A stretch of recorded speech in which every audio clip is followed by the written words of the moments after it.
Class 5th, Chapter 5, Seeds and Seeds. First question, what things are soaked before cooking in your house?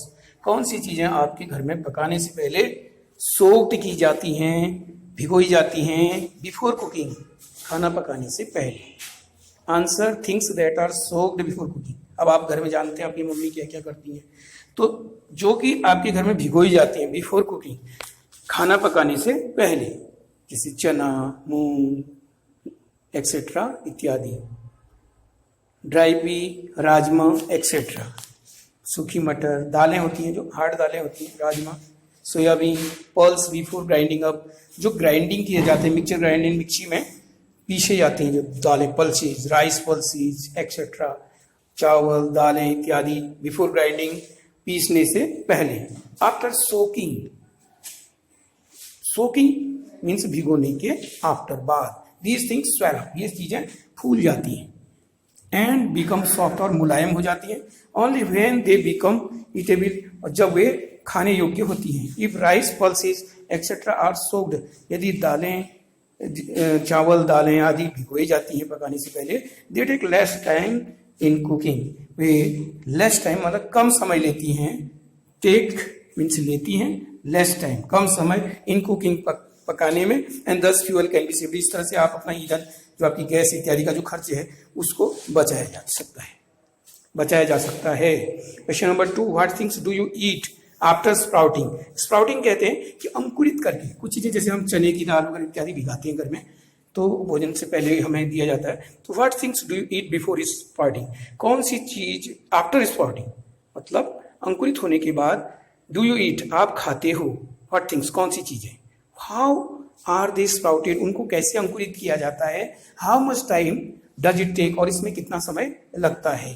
Answer है we eat चना, मूंग etcetera, हम चना, मूंग आदि इत्यादि लेते हैं. आफ्टर स्प्राउटिंग देम, उनको अंकुरित करने के बाद में लेते हैं. टू स्प्राउट देम, उनको अंकुरित करने के बाद, first these are soaked in water, पहले उन्हें पानी में भिगोया जाता है, and then wrapped in a wet cloth, और उन्हें फिर एक गीले कपड़े में, नम कपड़े में उनको क्या किया जाता है, लपेट दिया जाता है गीले कपड़े से, एंड हैंग्ड अप, और लटका दिया जाता है, so that they get proper water in. इस प्रकार से वे पर्याप्त मात्रा में उन्हें प्रॉपर वाटर मिलती है, एयर मिलती है, हवा मिलती है, पानी मिलता है उचित मात्रा में लटकाने के बाद, गीले कपड़े में लटकाने के बाद. चना takes about 36 to 48 hours in sprouting. यहाँ पर स्पॉइलिंग लिखा है, स्पॉइलिंग से खराब होता है, लेकिन स्प्राउटिंग करना है आपको, स्पेलिंग थोड़ी मिस्टेक हो गई है.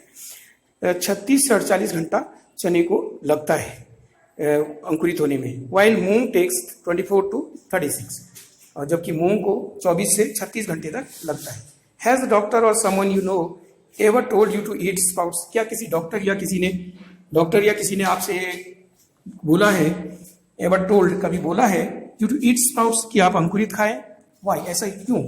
तो यस, डॉक्टर हैज एडवाइस, अधिकतर डॉक्टर ऐसी सलाह देते हैं, doctor has advice the, doctor ने मुझे सलाह दी टू ईट स्प्राउट्स, अंकुरित खाने को, because they are very nutritious, क्योंकि वे बहुत ही पोषक तत्वों से भरपूर होते हैं, उनमें पोषक तत्व होते हैं, इसलिए डॉक्टर ने मुझे उन्हें खाने की सलाह दी.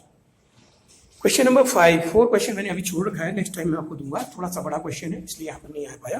क्वेश्चन नंबर 5 पे, in which bowl did the seeds sprout? कौन से बाउल में बीज अंकुरित हुए? अब what difference did you see between this bowl and other bowls? आपको इस बाउल में या दूसरे बाउल में क्या अंतर लगता है? तो इसमें 3 प्रकार के बाउल आपकी बुक में दिए हैं, 3 कटोरे. पहले कटोरे में पानी भर दिया जाता है, उसमें कुछ चने के बीज डाल दिए. दूसरे कटोरे में हमने पानी उतना ही डाला जो कपड़े को भीगा सकता है या बीजों को भीगा सकता है, ज्यादा पानी नहीं डाला. तीसरे कटोरे में हमने पानी नहीं डाला, वैसे ही पर बीजों को रख दिया. तो इस तरह से क्या होता है कि जो दूसरा कटोरा है हमारा, पहले और तीसरे कटोरे को छोड़ के, पानी से भरे हुए कटोरे और जो कटोरे में केवल बीजों को डाला है, उन कटोरों के अलावा जो बीच का कटोरा दूसरा नंबर का होता है, seed sprouted in bowl 2 only, उसमें ही बीज अंकुरित होते हैं. In bowl 2 the seeds got both air and water, उसमें उनको दोनों चीजें, हवा और पानी दोनों मिलता है. एंड दस, और इस प्रकार, there sprouted varies in bowl 1, जबकि इसके विपरीत जो पहला अंकुरित वहां पहले नंबर वाले में उसमें क्या होता है, दीज गॉट ओनली वाटर, केवल उन्हें पानी पानी मिलता है, पानी से ढक दिया उन्हें, बट नो एयर, लेकिन उन्हें हवा नहीं मिलती। केवल पानी में डालने से चीजें अंकुरित नहीं होती हैं, उसके लिए हवा भी जरूरी होती है। एंड दस दीज डिड नॉट स्प्राउट, इसलिए ये अंकुरित नहीं होते। इन बाउल थ्री में हम पानी नहीं डालते हैं, केवल बीजों को डाल देते हैं, तो ऐसे भी बीज अंकुरित नहीं होते हैं। These got no water and no air, इस तरह से उन्हें न पानी मिलता है न हवा मिलती है। एंड दस डिड नॉट स्प्राउट, और इस प्रकार से वे अंकुरित नहीं हुई। क्वेश्चन नंबर 6 है, why did गोपाल्स mother tie the चना इन ए डैम्प क्लॉथ। गोपाल की मम्मी ने चने को एक नम कपड़े में, गीले कपड़े में क्यों क्या किया, बांध दिया, क्यों बांधा, इससे क्या होता है। गोपाल से मदर टाइड द चना इन ए डैम्प क्लॉथ, गोपाल की मम्मी ने चने को एक नम कपड़े या गीले कपड़े में बांधा, जैसे बिरुड़ वगैरह बांधे जाते हैं, कपड़े में बांधे जाते हैं, ज्यादा पानी में डुबाया नहीं जाता क्योंकि अंकुरित होने में दिक्कत होती है। So that they get proper water and air, जिससे कि उन्हें उचित मात्रा में पानी और हवा मिल सके, इसलिए ही उन्हें गीले कपड़े में बांधा जाता है। अब उसके बाद कुछ क्वेश्चन छोड़ दिए जो उतने इंपॉर्टेंट नहीं थे। क्वेश्चन बहुत सारे हैं, 40 क्वेश्चन है, तो यहाँ पर हम जो उचित क्वेश्चन है जो एग्जाम के लिए इंपॉर्टेंट होते हैं वही हम बता रहे हैं।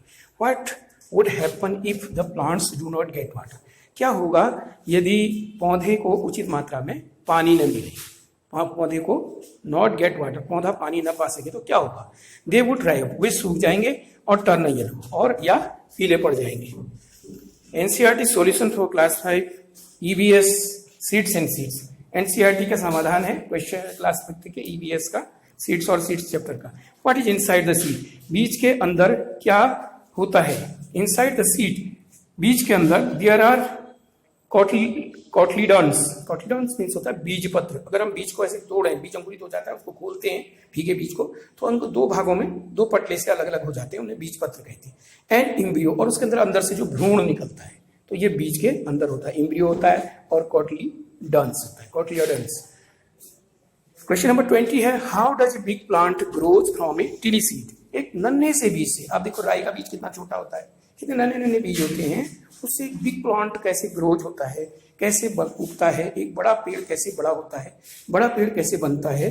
आंसर है द सीडिंग एब्जॉर्ब्स, जो बोया हुआ बीज है, एब्जॉर्ब्स वाटर, वो पानी को सोखता है, एंड न्यूट्रिएंट्स, और पोषक तत्वों को सोखता है, फ्रॉम द ग्राउंड, जमीन से पोषक तत्वों को और पानी को सोखता है, and grows into a big plant, और धीरे धीरे वो इस तरह से पानी सोखने के और न्यूट्रिएंट पोषक तत्वों को लेने के बाद वो बीज एक बिग प्लांट के रूप में बदल जाता है। तो आज के लिए इतना पर्याप्त है, इनको आप अपनी कॉपी में सुंदर लेख में लिख लीजिए, good hand writing, and read and learn it. Thank you very much.